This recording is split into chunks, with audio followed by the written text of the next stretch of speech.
کہ مثال کے طور پر پیش کیے جا سکتے ہیں. وہ شیخ چاند کا کتنا خوبصورت سودا پر وہ ہے, یا افتخار صدیقی صاحب نے نذیر پر کام کیا, یا شیرانی صاحب نے اپنے دادا پر کام کیا, یا اور بہت ساری ایسی مثالیں موجود ہیں. اب وہ شخصیات پر بھی ہم کام نہیں دیتے. ایک تو یہ کہ وہ کیلیبر کی شخصیات نہیں رہی.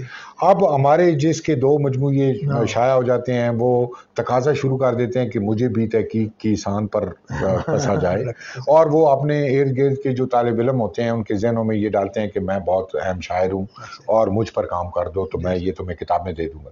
اچھا اب وہ اجلت ہے, طالب علم بہت روی میں آتا ہے, اچھا اساتذہ کے پاس بھی موضوعات نہیں ہیں, اور وہ اکثر یہ رونا روتے ہیں. میں یہ کہتا ہوں بھئی ایک ادب جو اتنا بھرپور ہو, جس میں اتنی ساری اصناف ہوں, جو مسلسل آگے بڑھ رہا ہو, نئے عہد کو جو اپنی دامن میں پناہ دے رہا ہو, وہ کیسے بے سوال ہو سکتا ہے؟ اس میں کیوں نہیں آپ دیکھیں ہماری زبان میں مسلسل تغیر آ رہا ہے. اس زبان کا تجزیہ, اس کا مطالعہ, اس کا تحقیقی مطالعہ کون کرے گا؟ کیا کوئی باہر سے آئے گا؟ وہ ہم نے کوئی پریگمیٹکس پر بات نہیں کبھی کی, ہم نے کبھی محاورے پر کوئی اس اینگل سے بات نہیں کی, ہم نے کبھی جو ہمارے قواعد ہیں ان پر کوئی بات نہیں کی, ہم نے لغت نویسی کے جو مختلف اسالیب اور ذرائع ہیں یہ سارے سوال ہی پڑے ہوئے ہیں. یہ سوال ہے, اور انچھوئے بعض میدان پڑے ہوئے ہیں. ضرب الامثال کو ہم نے کبھی استعمال میں نہیں لایا کہ اس کو اس طرح سے مطالعہ کیا جائے. اکا دکا کوئی کام ایسے ہوئے ہیں جامعات میں. میں یہ کہتا ہوں بھئی اس کے لیے یعنی کسی ایک کو فرقے کو یا ایک طبقے کو یا ایک گروہ کو مورد الزام ٹھہرانا درست نہیں ہے. جامعات کا اس میں کیا قصور ہے؟ یعنی اساتذہ بھی اس کے ذمہ دار ہیں. اس کے ذمہ دار وہ طالب علم بھی ہیں جن کے اندر وہ شعلہ شوق ہی نہیں ہے. وہ شعلہ شوق نہیں ہوگا تو ایک استاد بعض اوقات بہت اچھا بھی ہے, وہ کیسے اس کے اندر وہ آگ بھڑکا سکتا ہے؟ وہ ممکن نہیں ہے. پھر یہ کہ وہ جو انسینٹیو ہے, میں یہ سمجھتا ہوں کہ ایچ ای سی کو یہ انسینٹیو بند کر دینا چاہیے. اس سے کم از کم یہ ہوگا کہ وہ جو بہت روی میں لوگ آ رہے ہیں اور تیز رفتاری کے ساتھ, وہ بہت یعنی حد تک کم ہو جائیں گے.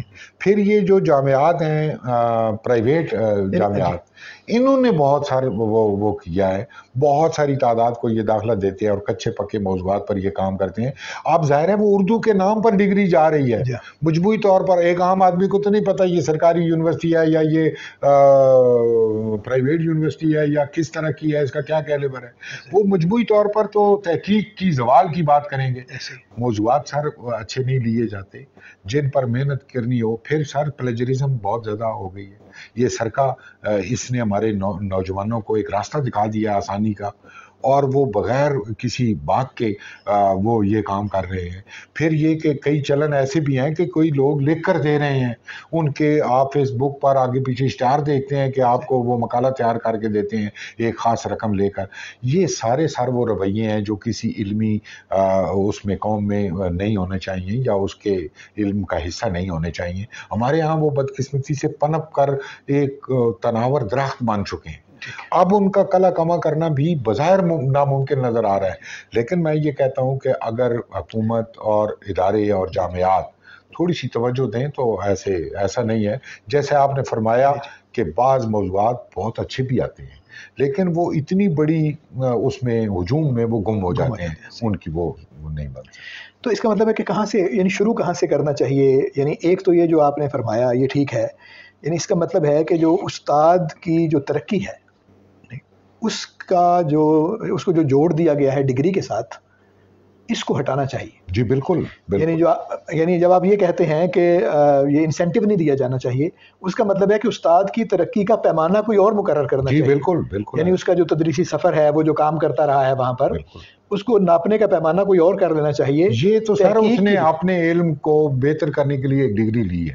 میرا مطلب ہے کہ تحقیق کی ڈگری کے ساتھ اگر آپ جو ڈپارٹمنٹل پروموشن ہے اس کو جوڑ دیں گے تو اس کا مطلب ہے کہ ہر آدمی کی خواہش یہ ہوگی کہ وہ ادھر جائے, تحقیق کا کام کرے, خواہ وہ بنیادی طور پر محقق ہے یا نہیں ہے.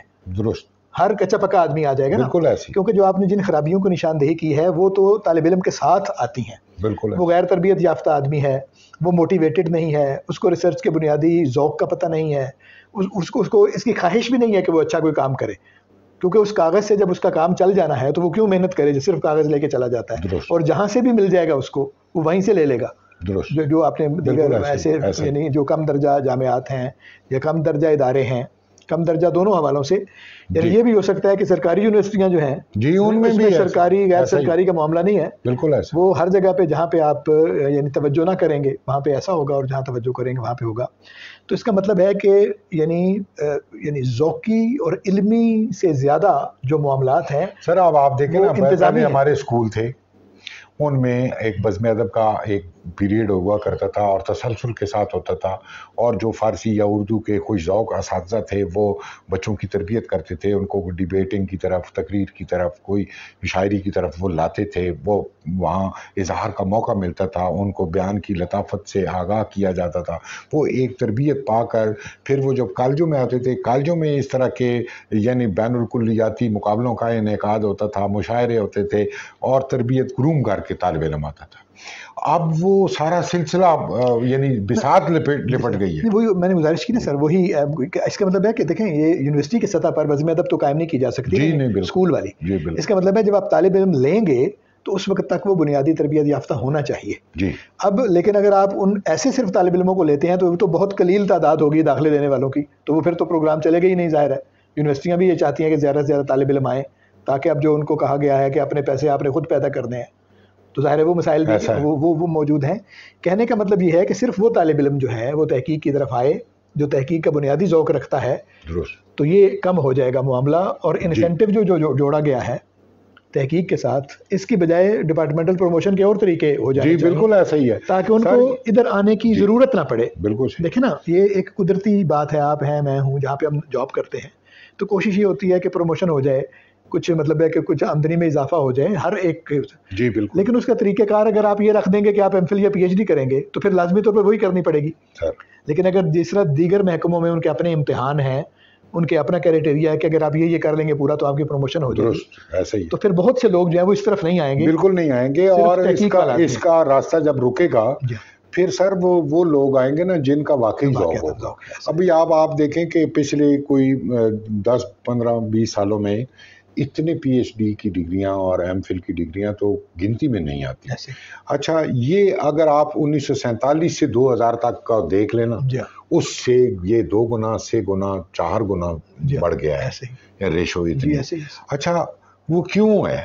اس کی بنیادی وجہ یہ ہے کہ پہلے ایک تھا نا کہ پروموشن ملتی تھی جنہوں نے کسی اور سبجیکٹ میں ایم اے کر لیا ہو, تو آپ اسکولوں میں جو اساتذہ پڑھا رہے تھے, مثلا میتھ کے استاد تھے, انہوں نے ساتھ اردو میں کر لیا, ساتھ کسی اور آسان سبجیکٹ میں پرائیویٹ امتحان ہوتا تھا, سال بعد جا کے 5 پرچے دینے ہوتے تھے, اور ایک ماسٹر گائیڈ پڑھ لی. اب وہ ٹیکسٹ اس نے نہیں پڑھا, اب ظاہر ہے وہ اس نے تو وہ وقت کی ضرورت کے لیے وہ کیا تھا. اچھا, اس پر اس کو 3 انکریمنٹیں مل گئیں, اس کا درجہ بھی بہتر ہو گیا یا وہ کسی بہتر تنخواہ میں آ گیا, لیکن وہ طریقہ اس کی حوصلہ شکنی ہونی چاہیے تھی, اس کو ہم نے بڑھا دیا. اب نتیجہ یہ نکلا کہ یہ جو ہمیں الاؤنس اس کا دیا جاتا ہے یا اس کے ساتھ پروموشن ہماری جوڑ دی گئی ہے, پھر آپ سر دیکھیں کہ یہ ایچ ای سی تو یہ کام کر سکتا ہے نا, وہ سارے اداروں کا یعنی ایک وہ ہے مقتدر ادارہ ہے. یعنی یہ آپ جو ایچ ای سی کے اپروو جرنل ہیں ان میں جو مضمون چھاپ رہے ہیں, مثلاً آپ دیکھیں کہ 5 یا 7 صفحوں کا ایک مضمون ہے, اس پر 3 آتھر کے نام لکھے ہوئے ہیں, تو آپ وہ ایچ ای سی کو یہ پوچھنا چاہیے نا, ان تینوں کو بلا لیں کسی دن اور پوچھیں کہ اپنا اپنا حصہ الگ کر دیں. یعنی جہاں یہ مذاق ہوگا, کیا آپ سمجھتے ہیں کہ وہاں تحقیق پنپ سکی؟ یعنی مسائل ہیں, یہ مسائل ہیں. لیکن اس میں سر یہ دیکھیے کہ یعنی ہم جو تھوڑا سا اس کو الگ الگ کرتے ہیں, یعنی جتنا علمی اور ادبی معاملہ ہے, یعنی زوال کی طرف اگر ہم بات کریں اتنا تکنیکی بھی ہے, اس سے زیادہ مسئلہ انتظامی ہے. بالکل ایسا ہے. یعنی انتظامی سطح پر اس کا بہت سا رستہ روکا جا سکتا ہے, اور اس کے باوجود اگر ہے تو پھر تو ہم مطلب جو استاد کی کم استعدادی ہے یا طالب علم کی کم استعدادی ہے اس کے بارے میں بات کریں. سر اب آپ دیکھیں نا, دیکھیں یہ جدید ذرائع کا دور ہے, میڈیا کتنا تیز ہے, رسل و رسائل کی سہولیات کتنی ہیں, باخبری کتنی ہے. پھر کیوں ہے کہ میں ایک تھیسس آج سے 10 سال پہلے کراتا ہوں, وہ بعد میں 5 سال بعد کسی اور یونیورسٹی سے اسی موضوع پر کام ہو جاتا ہے. یعنی وہ نقل نویسی اتنی تیزی سے ہے. یہ ایچ ای سی کی اگر کوئی ویب سائٹ ہو جس میں ساری جامعات جڑی ہوں, تو جو موضوع ایک دفعہ ایک جامعہ سے اپروو ہو جائے وہ دوبارہ کسی جامعہ میں نہ آئے، وہ سائٹ دیکھی جائے، فوراً کلک ہو، معلوم ہو کہ اس پر فلان یونیورسٹی میں پہلے یہ کام ہو چکا ہے. یعنی یہ روکا جا سکتا ہے، یہ ایک کلک سے روکا جا سکتا ہے، لیکن اس کا کون اہتمام کرے؟ سر پھر آپ دیکھیں کہ جامعات میں جتنے بھی تھیسز لکھے جا رہے ہیں ان میں کوئی حوالہ جات کا کوئی نظم نہیں ہے. یعنی تحقیق تو کام ہی نظم و ضبط کا ہے، وہ ایک سائنٹیفک عمل ہے. اگر سر وہ ہماری ایک ہی جامعہ میں مختلف تھیسز مختلف حوالوں کے ساتھ آ رہے ہیں تو گویا وہ درست کام نہیں ہے. یعنی آگے جو کنٹری ڈائریکٹری میں یا آگے جو ان کی ایک اتھینٹسٹی وہ دیکھی جاتی ہے، وہاں کوئی ایک ایسی شرط رکھتے ہیں، یقیناً یہ سارے وہ درست ہو کر جائیں گے اور اپنے معیار تک پہنچیں گے. یعنی کوئی نہ کوئی رکاوٹیں ڈالنی ہوں. اس کا مطلب ہے کہ زیادہ معاملہ جو ہے وہ انتظامی ہے، تو انتظامی امور کو بہتر بنانے سے یہ جو صورتحال ہے چلے اگر زوال رہے بھی تو اتنا گہرا یا اتنا زیادہ نہیں ہوگا، تو کچھ نہ کچھ اس میں بہتری کی صورت لائی جا سکے گی. سر بہت شکریہ، آپ نے بڑی تفصیل کے ساتھ ان نکات کی وضاحت کی جن میں جو اصلاح طلب بھی ہیں اور جو محل نظر بھی ہیں. بہت مہربانی. تو امید ہے کہ ہمارے دوستوں کو یہ باتیں پسند آئی ہوں گی.